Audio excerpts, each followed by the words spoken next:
Dear viewers, अस्सलाम वालेकुम। मैं हूं मुख्तियार अब्बासी। आप देख रहे हैं आपका अपना चैनल एम ए टीवी में मैं आपको खुशामदीद कहता हूं।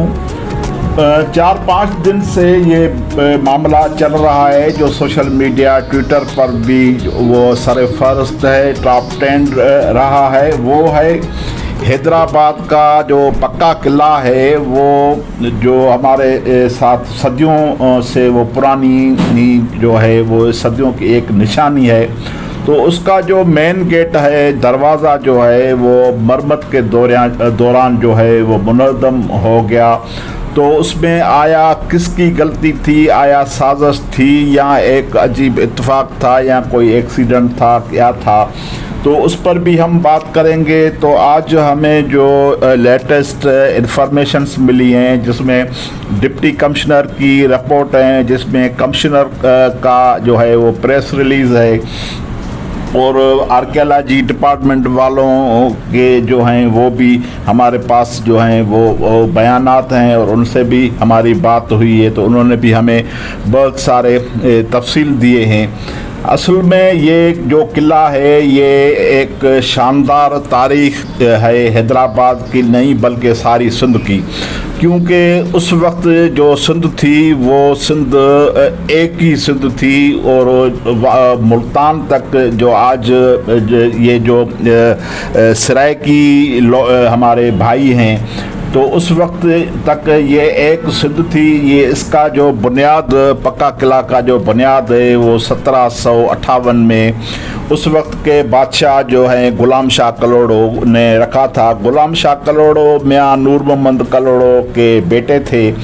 ये गुलाम शाह कलोड़ो सिंध की तारीख का एक वाहिद बादशाह है जिसके दौर में सिंध सारी जो है वो एक मुकम्मल इकट्ठे रही, जिसमें कोई भी रियासत नहीं थी, ना कोई हैदराबाद रियासत थी, ना कोई खैरपुर रियासत थी, ना कोई मीरपुर ख़ास थी, बल्कि सारी सिंध जो है वो कराची से समंदर से लेकर जो है वो मुल्तान तक ये सारी सिंध थी। उधर बलूचिस्तान का तकरीबन जो है वो 75% जो हिस्सा था वो सारी वो सिंध थी। तो ये गुलाम शाह कलोड़ो एक तो बहुत बड़ा तेज़ जहन का आदमी था, और दूसरा बहुत अच्छा एडमिनिस्ट्रेटर था। उसके जहन में, उसके दौर में जो सिंध ने तरक्की की, उसके बड़े जो मिसाल हैं वो ये हैं कि दरिया के दोनों तरफ से जो बैराज हैं, जो बंद हैं, मिट्टी के बंद हैं, वो गुलाम शाह कलोड़ो के दौर में रखे गए।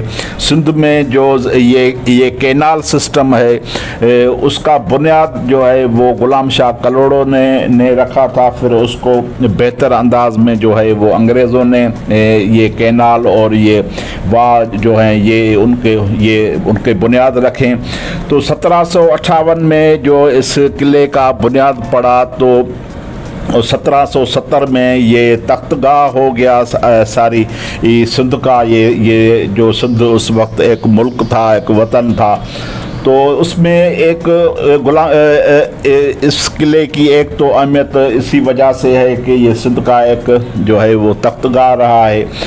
तो 3-4 दिन पहले जो है वो कुछ नातजर्बेकार जो मज़दूर थे और ठेकेदार थे, उनको ये काम दिया गया कि उनको जो मेन गेट है उसको अच्छी तरह से वो बनवाएं और उनकी मरम्मत जो है करें। लेकिन वो नातजर्बेकार होने की वजह से उनकी जो दीवारें हैं उन पर कब्ज़ा हो गया है। पक्का किला की दीवारें, खुद पक्के किले के अंदर जो भी है वो कब्ज़ा हो गया है। तो उस वजह से उसकी दीवारें बड़ी कमज़ोर हो गई थी। तो जैसे ही उन्होंने जो वो नातजर्बेकार थे, हालांकि ये जो आर्कियोलॉजी डिपार्टमेंट का काम होता है ये बड़े तजर्बेकार कारीगर होते हैं, वो ही ये काम करते हैं। तो उसके उन नातजर्बेकारी की वजह से जो है ये मेन गेट सारी जो है वो गिर गई और जो वो मुनहदम हो गई। तो उस पर बड़ी तशवीश जो है वो हो गई। आप ये वीडियो में भी देखते होंगे कि ये कैसे जो है ये मरम्मत करते हैं। ये मरम्मत करने का ये तरीका नहीं होता है किसी भी आर्कियोलॉजी डिपार्टमेंट में, किसी भी तारीखी जगह पे। तो अब हम बात पे आते हैं कि आया इस पर जो गम गुस्सा है वो क्यों पाया जाता है। वो इसीलिए पाया जाता है कि ये जो सिंध का तख्तगाह था तारीख में, उन पर बाहर से आने वाले, इंडिया से आने वाले लोगों ने कब्ज़ा कर दिया है और नीचे जो है दीवारों को खोद कर उसको जो उस पर पठानों ने अपने दुकान बनाए हैं। इसी वजह से उनकी दीवारें जो हैं ये कमज़ोर हो गई हैं। ये किला जो है ये हैदराबाद की पहचान है। हैदराबाद में आप जिसे भी पूछेंगे कि पक्का किला, तो जाहिर है वो जब कहेंगे पक्के किले का नाम आएगा तो हैदराबाद का नाम आएगा। तो इसमें जब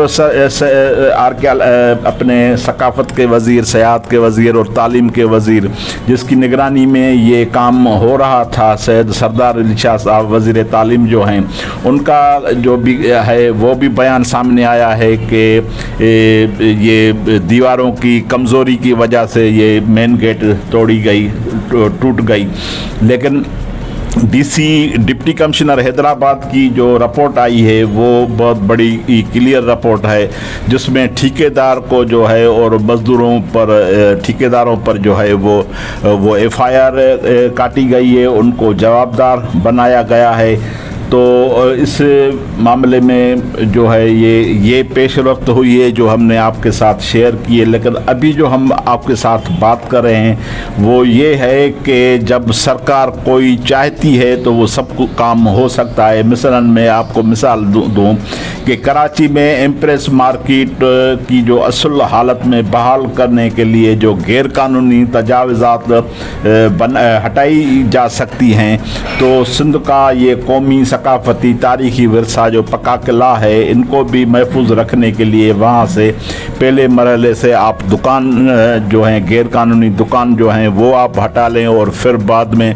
जो घरों में रहते हैं वहाँ घर उन्होंने बनाया है तो उनके रहने की जगह जो है वो कोई और उनको प्लाट दे दें, कोई और उनको जो सहूलत दे दें। और ये जो पक्का किला है इनको साफ करा के मुकम्मल उसी सूरत में इनको लाया जाए, क्योंकि ये हमारी पहचान है।